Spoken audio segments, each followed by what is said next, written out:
All right, it is the 23rd edition of the Sports Mashup here on August 4th, the first one of the month of August, as we seems like months are just going by very quickly, and they continue to do so. So we're already out of July. We got a lot of off-season stuff in basketball, and I don't know why I said basketball like I was Australian, basketball and hockey. So we'll start in the NBA. We had the draft last week.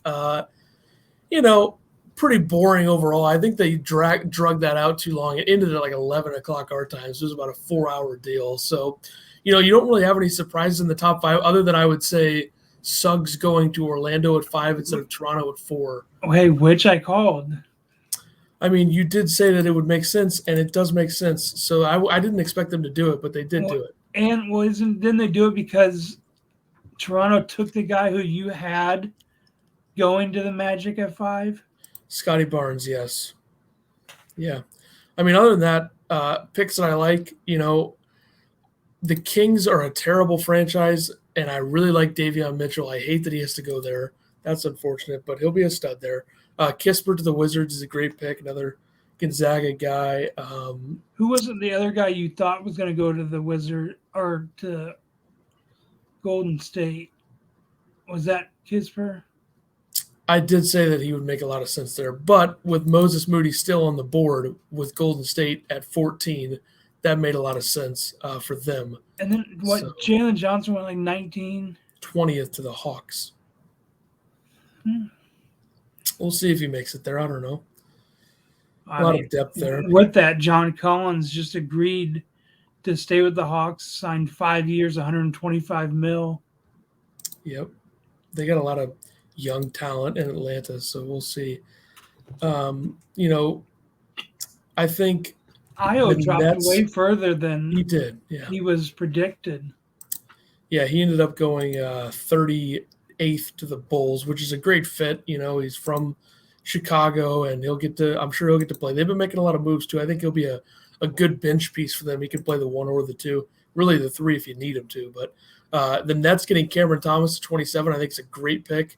He's going to fit right in on that bench. He can shoot really well already, so he'll fit right in at the next level. So I think that that's a good pick. Other than that, nothing else really stood out to me. Wait, who's the Bulls starting point guard? Well, they're going to have Lonzo Ball there, and Kobe White, I'm assuming, will still be there. And then at the 2, you have Levine. I'm assuming DeRozan will play the 3, and Io will fit in there somewhere as a bench player. Levine's bigger than DeRozan, isn't he? I don't know about that. That's a close one. Let me find this out. Well, either way, those two are going to bounce between 2 and 3. DeRozan's 6'7", 220. So he's like a 3. Levine's 6'5", 200. So, yeah, DeRozan will play the 3. And then do they still have Wendell Carter?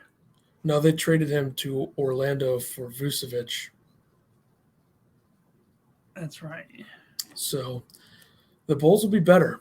And before we get to the Bulls, let's talk about Russell Westbrook being traded to the Lakers for Kyle Kuzma, Montrezl Harrell, Kentavious Caldwell-Pope, and the number 22 pick. The number 22 pick became Kentucky forward Isaiah Jackson.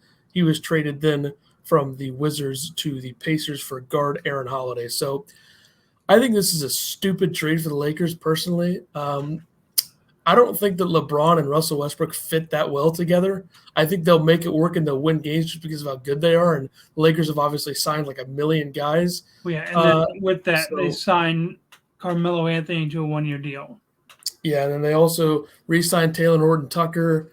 They brought in a few other guys as well, I believe. Dwight Howard. Horton-Tucker's projected to be their 3 man. He'll be in there somewhere. I mean, his deal is 3 years, $32 million. He's not signing that if he's not going to play. He's an important bench piece for them. So no, I'm saying he's not supposed to be a bench piece. I mean, he's supposed to be in the starting lineup as their 3.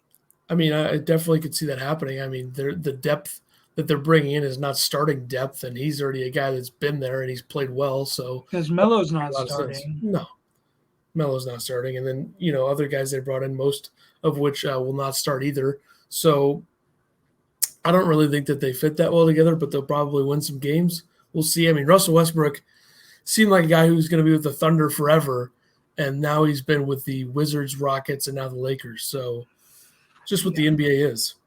I mean, and the fact that LeBron's doing what he did in Miami, where he's got to bring in 4 guys to play with him to try getting a ring. Yeah, I mean, the thing is, though, Russell Westbrook at this point is not that good. And, Like you we know, discussed last week, he's better than Dennis Schroeder. I guess, yeah. I He's mean, not a better you shooter. said Schroeder wasn't an offensive player unless he was the guy. Yeah, And he's a now, better shooter than Westbrook, but he just didn't fit there. So the Bulls are making moves, as we alluded to earlier. Lonzo Ball, 4 years, $85 million. They get DeMar DeRozan a sign and trade with the Spurs. Thaddeus Young, Alfred Aminu, and then 2025 first, and then 2022 and 2025 seconds going to the Spurs. And then DeRozan will sign 3 years, $85 million with the Bulls. So they're going to be pretty good, I think. Top 5, 6 in the East, I assume, after like the Bucks and the Sixers and the Nets. I think they're right there with the other teams in that you regard. think they're above Boston? As of now, yes, but I think that Boston's going to make another move. I wouldn't be surprised if Bradley Beal gets traded to Boston. Him and Tatum reunite East St. Louis ballers. Yeah, and obviously the pieces they have around those two, if they got together, Jaylen Brown, if they could keep him and not trade him in that deal, that would be huge. Who did Boston just sign? I'm trying to remember. Or no, Washington. Washington just signed somebody. It was a point guard that was good, apparently. And it was like, you think Bradley Beal wants to play with them now? Something. What did I remember? Kemba Walker joined the Knicks after an OKC buyout. Spencer Dinwiddie was the one who I was thinking of. Signed with the Wizards, 3 years, $20 million. So 3 years, 60. He stuck with his word and left the Brooklyn. Huh? He wants to play, and he's going to play there. We'll see. But anyway, the Suns re-signed Chris Paul, 4 years, $120 million. I like that. I think that I'm not too worried about the term of that deal. In the NBA, you can pretty much do anything at any time for any reason. So I'm not worried about that. Cameron Payne, 3 years, $19 million is an absolute steal to bring him back as the backup point guard. I think that's a perfect move. I didn't expect that to happen. And then with Dario Saric missing the first half of the season for sure next year, bringing in JaVale McGee makes a lot of sense. They need some length of the bench, and he'll do that. So good move there all around. As we were talking about a moment ago, the Knicks brought back Derrick Rose, Nerlens Noel, Alec Burks, and Taj Gibson, also signing Evan Fournier, 4 years, $78 million, the team option for the 4th year.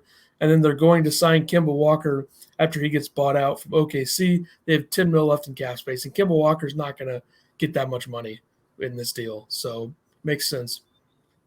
They've needed a point guard, and how good is Kemba at this point remains to be seen, but I think he'll be a good player that likely plays in front of Derrick Rose. I'd assume Rose is the starting point guard off the bench. So, they didn't make that splashy move, or at least not yet. But right now, you look at that starting 5, you're probably looking at, Kemba Walker in there with Fournier and Barrett and Randall, and then Noel at the 5, because I think Mitchell Robinson will miss the beginning of the season. So it's a better team.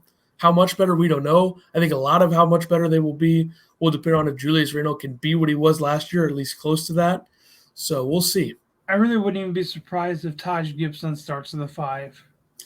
Yeah, I don't know. I think they think really highly of Nerlens Noel as like a rim protector. So I don't know if they would start. Thibodeau is kind of like a matchup guy. So I think that. Well, he had Gibson. Yeah, he did in Chicago and Rose. Yeah, I think that. I think that Gibson could be like a starter at the 5, depending on the matchup. Like, I think they might switch him in and out. But when Mitchell Robinson's back, you got to think it's his job. So we'll see. They're still a deep team, though. Alec Burks signed a pretty big contract. They still have that Obi Toppin, right? Obi Toppin is there. They still have, Kevin Knox, who is terrible, but we'll see if he's ever good. So, but Toppin's not a 5, right? No, he's like a stretch 4, 6'9", I think. So yeah, so he comes in for Randall. Yeah. we'll see. Team USA basketball, they will advance to the semifinals. I believe they'll play tonight at 11:40 our time, 12:40 midnight, or 12:40 a.m. Eastern. I believe it's tonight, maybe tomorrow. I'm very confused on the timing here with this Tokyo stuff. But they beat Spain in the quarterfinals. They'll play Australia in the semifinals. So and the women's basketball just beat Australia in the semifinals. So they'll be in the finals. I don't know who they're playing, but this will be interesting to see how this finishes out. You're going to have Slovenia and France, I think, is the other semifinal. And we'll see. So USA kind of wants to get there for redemption against losing to France. Yeah, I mean, can Luka carry Slovenia to another win? We'll see. That too. And you never know with Australia. I mean, I'm sure they've got a decent roster. Yeah, you got to beat them by 20, though. Dovadova's probably in there. I am the reason that Team USA beat Spain because I watched the first half, and at the end of the first half, I tweeted, "You suck" at USA Basketball. Fell asleep, and they won by 15 or whatever. So there you go, everybody. You're welcome. I'll wait for my other thing till baseball. I was going to ask you. All right. I guess we'll go to the NFL, where we're getting close to fantasy football. I'm sure there's already drafts going on. It is early August. That's kind of like where you can lock it in. But yeah, our draft is next Sunday, the 15th. Do you guys do like an in-person draft or what? Yeah. We got the board and the stickers. See, I found a service where you can do that like virtually, like you could have that same board on the TV. Yeah. Yeah, I'm gonna be doing that. A couple years ago, Cole was in Vegas when we were drafting, and I literally had to call him 20 times to wake him up, and then had to text him every pick that happened, and he had to keep track of it all. It's too bad like Zoom wasn't a big thing back then. I mean, we could have FaceTimed. Yeah, that's true. But then again, I would have my phone probably would have died, and then I couldn't look up picks and players when I needed to. Yeah. Just looking at some rankings, quarterback wise, and kind of where the top 5 in. We could look at PPR, non-PPR, whatever we want to look at here, but let's do PPR because my league just now turned into a PPR. It's a half-point PPR, but this is the first year we're in a PPR. It's an interesting thing to look at with these rankings. Like you look at quarterbacks, you'll have rankings. Mahomes is going to be number 1 across the board, right? Do quarterbacks PPR, do they get a half or a point for each reception? I don't know how that works, to be honest. All I know is that Mahomes is always going to be number 1 in these rankings with this. And with the PPR league, you have less value on other quarterbacks that maybe have more value in a non-PPR. Like, for example, I'm looking at 3 different sets of rankings in PPR. Rodgers, 9, 10, and 11. I think in other leagues he'd be a little higher. Also, having him at 9, 10, 11 is a little disrespectful. But I think that Josh Allen's a good pick. Lamar Jackson, if he's healthy. Kyler Murray could be looked at like that. I think a lot of the scrambler quarterbacks is where you're looking. Yeah, I also think Herbert is going to be really good this year. Russell Wilson. Dak Prescott. I'm still not sold on him. Tannehill. His leg's going to be really that ready at week 1. This ranking has Trey Lance at 15. Is Trey Lance even going to play? Not start. And then, like, running back wise, there's a big question because everyone's going to have, I think, the top 3, or we'll say, yeah, the top 3. McCaffrey's the top back. The top 3 PPR running backs across the board. I think it's always going to be McCaffrey, Henry, Cook, Kamara, then Henry. That's the rankings that I see. 2 of these 3 guys have those top 4. And then Saquon's probably up there. If he's healthy, Daniel Jones dumps the ball a lot. I think Ezekiel Elliott, if he's healthy. I think Aaron Jones, with the fact that he can receive out of the backfield and run, gets a lot of different touchdowns. I really would be surprised on like DeAndre Swift in Detroit. Nick Chubb. getting them because golf, learning a new system Yep. and having that, and Jamal Williams, both of them there. I hate that Jamal Williams is there, but he's really Yeah. good. They're going to run the ball a lot there, I think, especially with that coach. He just seems like a. I watched one of his interviews the other day after practice, and it was hilarious. Like if He's two guys tried getting questions at the same time, he made them come up front and rock, paper, scissors to see who got to ask the question. At what point, though, does that get old for Detroit football fans? And then he says he doesn't 3 and watch 14? He doesn't watch TV. All he watches is anime. It's a bit weird, but whatever he wants to do. He's not into fashion. He doesn't even know what Gucci or any of that is. Good. He shouldn't. He's a football coach. Player. Football coach player thing. Exactly. Najee Harris. Got to be a guy you look at, right? I mean, pretty good. And Edwards-Helaire. Austin Eckler, if he's healthy, pretty good. Yeah. I'm just worried about Saquon coming off of that injury. That's the number one concern. Well, then, who's the two running back, Robinson and ETN? Yeah, in Jacksonville. Yeah. Because, they said at the start of training camp or OTAs that they weren't even given into ETN running plays. He was running routes with the receivers and tight ends. Yeah, they're going to try to use him in multiple different ways because they had a running back last year. Obviously, Robinson was one of the top rookie backs in the league last year. So, they're going to use ETN in a lot of different ways. And he's got, obviously, the chemistry with Trevor Lawrence, so that helps. And Tebow's looking like he's making the roster. Which is a bit surprising and weird for me. I don't think he should make it, but whatever. I'm not evaluating it now, am I? I think wide receiver. Who we got for top receivers? Because Michael Thomas now has to drop because of his time in surgery that Sean Payton is not a fan of. Yeah, I don't. How much longer is Michael Thomas in New Orleans? There's been so many problems. I mean, he's a good thought receiver. He was gone last year. It's weird. I think the top three receivers is pretty unanimous. I think Devontae Adams is number one. I don't even know how you can debate that. I think Tyreek Hill is number two. And I think Stephon Diggs is number three. So after that, I think is where it opens up. Maybe you look at Hopkins or Ridley. So Justin Jefferson or Thielen, one of those two. A.J. Brown. Even Mike Evans, he always leads the league in red zone targets. Yeah, it's just Godwin gets a lot of catches. There's so many different players in Tampa that it's just like. And they're saying Antonio Brown is looking amazing right now. DK Metcalf, Keenan Allen, Allen Robinson. Yeah. And who's the other receiver in Seattle? Lockett. Yeah, because what's his name retired last year. Yeah. I have a mind blank on who it was. But that's right. But do you agree, top three unanimous, Adams, Hill, Diggs? I think Diggs could drop out of the three. I think a lot of, as good as he is, I think if Josh Allen is not as good as he was last year, that's going to hurt Diggs a little bit.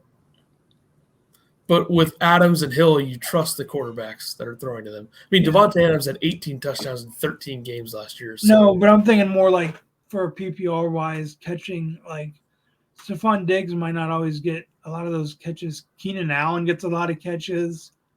Hopkins gets a lot of catches. Yeah. I don't know. And then you look at tight ends. Once again, I think a position where the top three is pretty unanimous. Travis Kelce, Darren Waller, and George Kittle. The only question with Kittle is whether he can be healthy or not. Yeah, and then you got to look at like Hunter Henry and Hawkinson. No, who's the other one that went to New England? Jonnu Smith. Yeah, I mean those two, because you saw what Belichick did when he had Gronk and Hernandez. It was tight end central. Also, I think Kyle Pitts is going to be a popular pick because I think Atlanta's going to use him a lot as a rookie. because really all they have outside of him is Ridley at receiver. So, And Russell Gage. I also think that Matt Ryan is going to love to use a tight end like that. I think he's going to throw to him a lot. He had Hooper, and Hooper used to get a lot of targets, and they had Hayden Hurst, or they still do. Yeah, I think they still do. They use him a lot, though. Elsewhere in football, the Colts are dealing with quite a situation. Carson Wentz and All-Pro Quentin Nelson have surgery for the same injury, out 5 to 12 weeks. Wentz injury lingered from high school and just now having surgery. Nelson's happened in practice this Monday. So Quentin Nelson wants to return for week 1. I wouldn't put it past him. He's a football guy. I think he can make that happen. But quarterback is the big question for them now. Jacob Eason is there. Brett Hundley is there, LOL, because Brett Hundley's terrible. Do they trade for Gardner Minshew? Where did Jacoby go? Is he the backup in Houston? I thought he was in like Miami or something. I thought he went to Houston, and then there was talks about like he was going to be a starter if Miami. Who Houston, wasn't it like Tyrod Taylor? Yeah. But do they trade for Nick Foles or Gardner Minshew? Phillip Rivers hasn't completely ruled out a return, which is BS. He's not coming back, so that's not going to happen. But this is interesting. I think Gardner Minshew would be a really, really good fit there. You'd have to give up a little bit more than Foles because Foles is damaged goods. But I think Minshew would be a really good fit in Indy. I don't know. This is bad for Wentz, though, because if someone comes in and plays well, what does he do at this point? Yeah. I don't know. We'll see. Vikings released 2020 31st overall pick Jeff Gladney following indictment for felony assault. So hasn't been a good week for the Vikings. Their vaccination rates are apparently terrible. Kirk Cousins and Kellen Mond and their entire quarterback room testing positive, and now first-round pick from last year is gone. So we'll see. I mean, I think they're – it was last week Ron Rivera was on Washington for their low percentage, and now they skyrocket up to like 85%. Yeah, everyone's going up now. But the big thing is for the Vikings, I think they're clear-cut number 2 in the North. I think they're better than the Bears. I don't think Mike Zimmer is going to have a team with a bad defense back-to-back years, so we'll see. I mean, a lot of weird things happening for them, but I still think they're going to be good. We'll see, but who knows? And then you got the Bucs reward defensive coordinator Todd Bowles with a 3-year extension, making him NFL's highest-paid defensive coordinator. Yeah, he's obviously – there's no numbers that were showing what the extension was worth. Probably a lot of money, millions. Yeah, I mean, you come in, you win a Super Bowl with arguably one of the best defenses in years. Probably the best since the I don't really want to discount any of the Patriots defenses, but you know that Broncos defense, Super Bowl 50 was pretty damn good. He's working with a lot of talent, but he's also scheming perfectly. I think the Bucs are fortunate that Todd Bowles is already a disastrous head coach, or else he would have gotten the job by now. So it's smart to keep him around. But they did it with like mediocre corners. Yeah, I think that they were working with a younger secondary, and that can be hard. But the big part of the defense was obviously the front seven, and then Devin White and Levante David. So yeah, and then I mean, Winfield played out of his mind for a rookie. And he missed the NFC Championship, didn't he? Wasn't he out in that game? I'm pretty sure he was out in that game. Yeah, with his shoulder. Yeah, so and he was good in the Super Bowl. So I mean, if you have a team that can frustrate Patrick Mahomes, he gave the peace sign back to Tyreek. Yeah, after Tyreek had the gloves that showed it. That's something. That is something. I think we'll see if Winfield can build on a great first year. And then the NFL Hall of Fame game tomorrow, Dallas versus Pittsburgh, 7 p.m. on Fox. This is the one football event every year that I could literally I just do not care about because it gets canceled like every other year. And well, yeah, I was watching Pat McAfee's interview with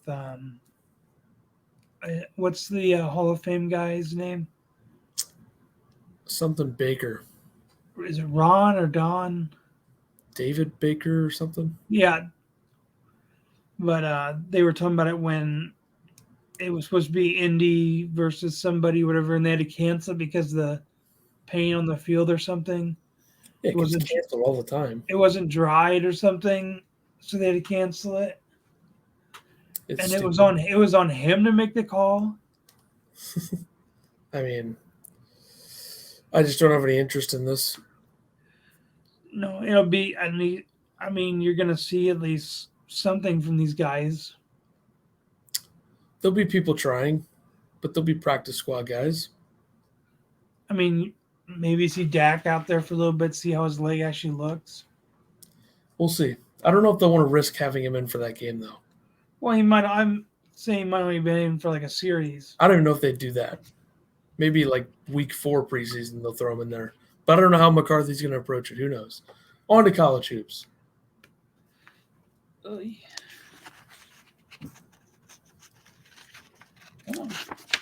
lot of news items this week. You got I think it was last night. Boeheim's Army wins the 2021 TBT over Team 23. Didn't watch any of this. Me neither. You didn't watch when the House of Pain played? Nope. Yeah, I think our buddy Tyler, he went to Peoria to watch them play, right? Yeah, I was going to go, but then I was like, I don't really. I'll go to actual Illini games this year.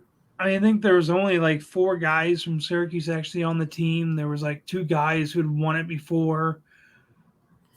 Yeah, this whole thing, I don't know. Yeah. Duke lands 2 top 20 recruits for the class of 2022 in 4 days. Number 20, Kyle Filipowski. And now number 6, Derek Whitehead. Filipowski is John Shire's first recruit since being named coach in waiting. And Whitehead was between Duke, Florida State, Kansas, and the G League.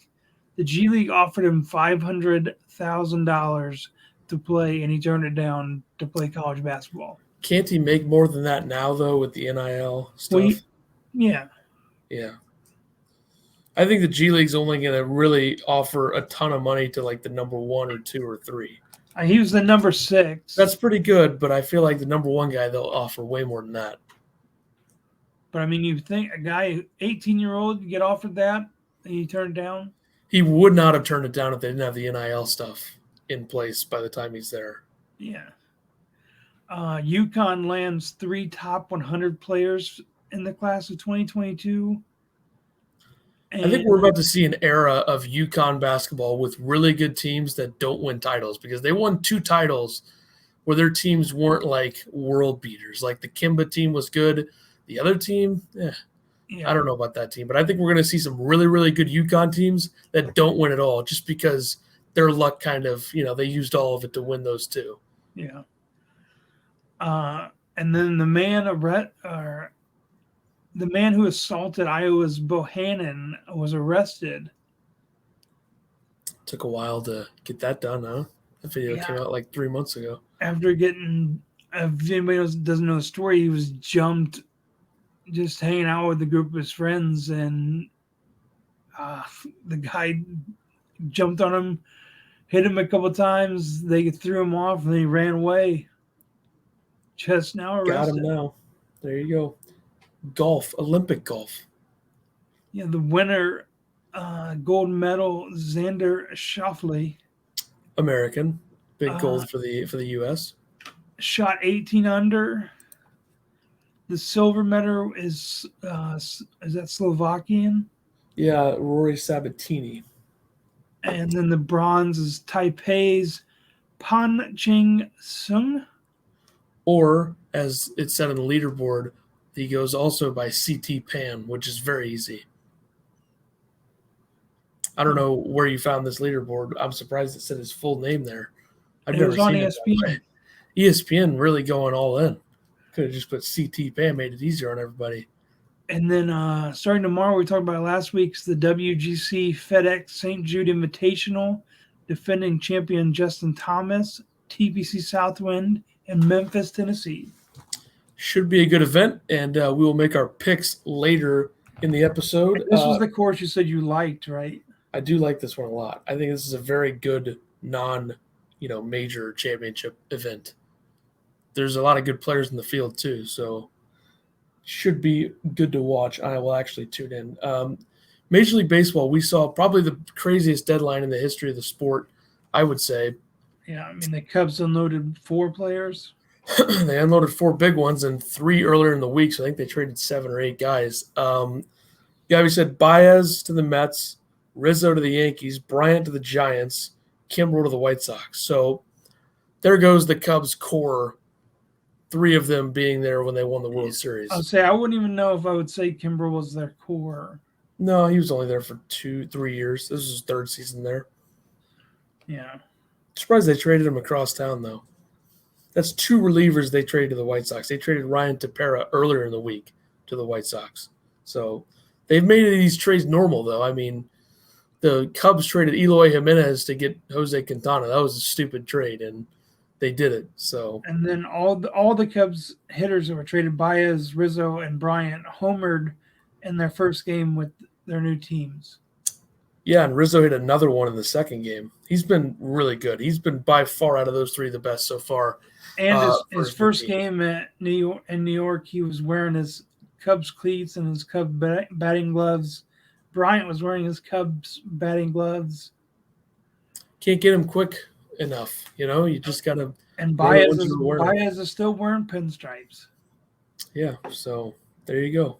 Then you have Joey Gallo to the Yankees. Yankees making a lot of moves for a team that was pretty far out just a week ago, but I still think they'll make it. It shocked me that Trey Turner and Max Scherzer both went to the same team. They both went to the Dodgers. Yeah, the Nationals got a huge return there, though. Yeah. John Lester and J.A. Happ to the Cardinals. What a joke. I mean, this is what I was talking about you. I didn't look at Twitter, but I was wanting to after his start. He was rough in the first inning, for sure. I mean, he settled in after that, but Jesus, they're just trying to eat innings. They know they're done. They're not going to make the postseason unless a miracle happens. So, well, yeah, unless Flaherty pitched last Thursday, Michaelis pitched, and then they want him to pitch again in Memphis. I think Flaherty will pitch again as well before he comes back. So these are innings eaters, and now they have the oldest rotation in baseball. If those guys can come up and produce like they do, it could turn around, but I think it's too late. They're so far out. Then what we got? Jose Barrios to the Blue Jays for 2 top 100 prospects, Austin Martin and Simeon Woods Richardson. This is a great trade for both teams. I think Barrios fills a lot of needs for the Blue Jays in that rotation, and then you get 2 top 100 prospects. Pretty good deal for the Twins. I mean, Austin Martin's 22nd, I think, in the top 100, which is legit. He was pretty much the best prospect traded. And also, I will say the Cubs got some good returns. A lot of people think they're going to be bad forever now. I wouldn't rule out one of those 3 position players re-signing over there in the offseason. Maybe. We'll see. Bryant, not going to happen. Baez or Rizzo, maybe.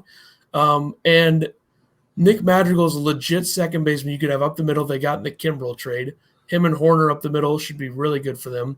And then they got some other solid prospects as well. They got a pitcher and a center fielder from the Giants. So Horner moved from second to short. I would assume you have Horner at short, Madrigal at second. That's a very good double play combo. They can both hit too. Nick Madrigal is batting .305 for the White Sox this year and 200 at-bats. He's a legit hitter. So that was a good trade for them. But Trevor Story did stay put. The Cardinals offered, right, and then the Rockies matched it. The Cardinals were very interested in Trevor Story. I don't know if they actually made an offer. I thought I saw that they had offered and the Rockies matched the offered, so he had to stay, or it would have been one of those things where they would have to give up a pick. Yeah, I don't know how the whole thing went down, but all I know is that Trevor Story is not happy that he's still in Colorado. So, yeah, not good. I would have liked Trevor Story, but at this point in the year, what is the point of signing him to the Cardinals? Yeah, they got a lot of money coming off the books after this season, so I think next this winter they need to spend a lot, get a legit shortstop in there. There's going to be a lot of them available, Seager, Correa, and then pitching-wise, they need to make some moves there as well. So we'll see what they do, but a couple other things here with Major League Baseball. Cole Hamels agrees to join the Dodgers rotation. And then the top current teams, the Giants are still atop at 67-40. Houston's at 65-42. And then there's a three-way tie for third. Milwaukee, Tampa Bay, and the Dodgers are all 64-44. So the Giants are just it's crazy. They're just keeping it going. I'm very surprised they're still in this position, but getting Chris Bryant's going to help. And they got to get healthy, too. They've had some injuries. If they get healthy, I mean, they might just run away with the best record in the league, which who would have saw that coming? I don't think anybody. Another thing that shocked me, too, with Trey Turner going to the Dodgers is, like, where is he playing? He's going to be playing, like, a different position every day. I think he can play the outfield, but I think he would play short and they'd have Seager at second or Turner at second and then one of those two at third. They have a lot of position flexibility. Turner's played the outfield. I mean, he's one of the fastest guys in the league. Yeah, center field. Makes sense. We'll see, but interesting how that develops. Let's go to the NHL real quick, talk about some free agency things that happened. I'm trying to remember where we left off. I mean, we left off right before free agency started. So looking at some of the bigger names that signed elsewhere, Dougie Hamilton, defenseman, signing with the New Jersey Devils, 7 years, $9 million per. Easily the best defenseman on the market. $9 million is not bad either. You called that, and you thought it was going to be 8.5. Yeah, I thought 8.5 would be the number, but they did have to go to 9, which isn't surprising. It's not like New Jersey's a big contending team, so they had to go a little further than other teams probably would have had to. Philip Deneau, center, going to the Kings, 6 years, 5.5 per. I thought he would fit very, very well there. I also thought maybe Seattle would take a look at him, being that he's a center. Elsewhere, let me see. I'm trying to remember where we left off in terms of what we talked about last week, but you did have Braden Point sign an 8-year, $9.5 million per extension with the Lightning. Just a stud player, and obviously deserves that. Just so good. And then, And Boston made waves. They made a bunch of signings. Yeah, they got, let's see. Let me try to find this here. They signed Linus Ullmark. Okay, so that's a goaltender for you. They signed a defenseman. Yeah, they signed, what the hell is his name? Derek Forbert. The guy from Columbus. Nick Foligno. Yeah. Eric Howla. So with Krejci gone, you're still going to have options down the middle, center. I think Coyle's probably your second-line center at this point. I think Howla's probably your third-line center. And then your fourth-line center is, I don't know, Nosek maybe? I wrote in our notes, me and Ethan were talking before, it's sad to see Krejci go, but he's going back to play at home in the Czech Republic. But he did say he's not ruling out not coming back. We will see if he comes back. But, they're still going to have options. I wonder – my biggest thing here is I wonder how this affects Taylor Hall. Is he still going to be as good as he was playing without Krejci on the second line? Because I think – Milan Lucic wrote, he said, if you're not in the Boston organization – you don't see how good Krejci is and how good he makes other players. Like when they won the Stanley Cup, Lucic had a breakout year and had 30 goals, and they were all on assists by Krejci. Yeah, I think that people have started to pick up on that a little bit more, but not enough at this point, I would think. But looking at daily faceoff, their projected lineup for Boston right now is obviously the first line is the first line. I don't even need to say it. I will say it. Marchand, Bergeron, Pasternak.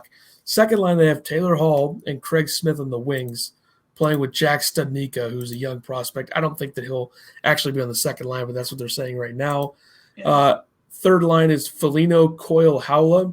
Fourth line, DeBrusk, Nosek, Wagner. So we'll see. I mean, I think Trent Frederick's got to factor in there somewhere on one of those lines. I But was we'll really see. hoping DeBrusk was gone.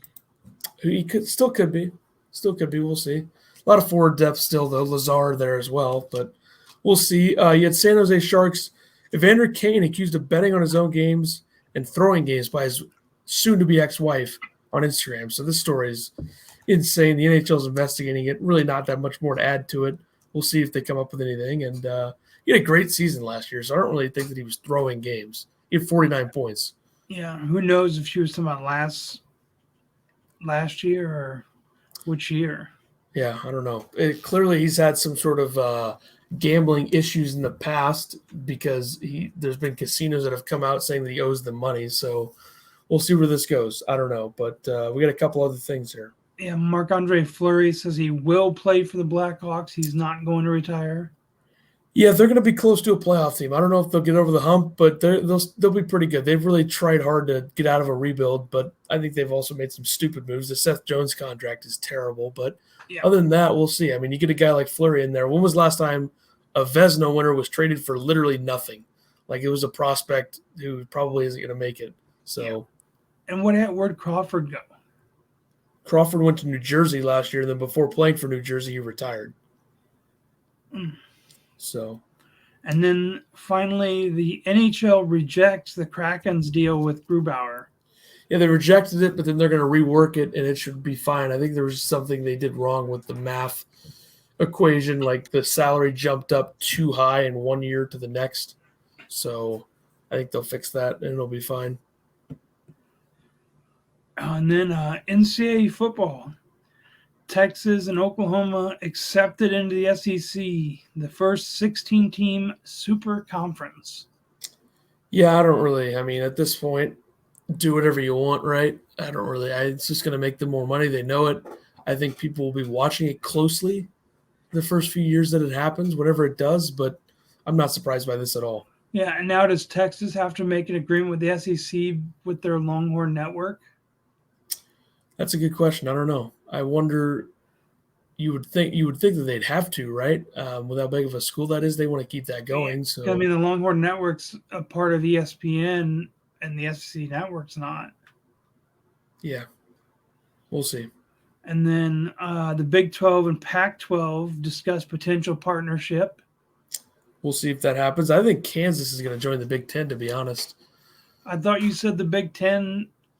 I don't think they want anybody, but I think they would take Kansas if the timing was right. The Big 10's a weird conference. Who knows what would you want that in basketball?